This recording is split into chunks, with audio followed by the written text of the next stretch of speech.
हल्दी, अरे चलो चलो हल्दी लगावे हो।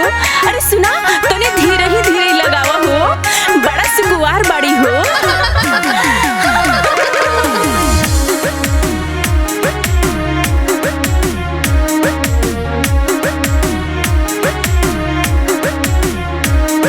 लगावा हो हल्दी धीरे धीरे, लगावा हो हल्दी धीरे धीरे, अपनी धिया जी के अंग गमकावा।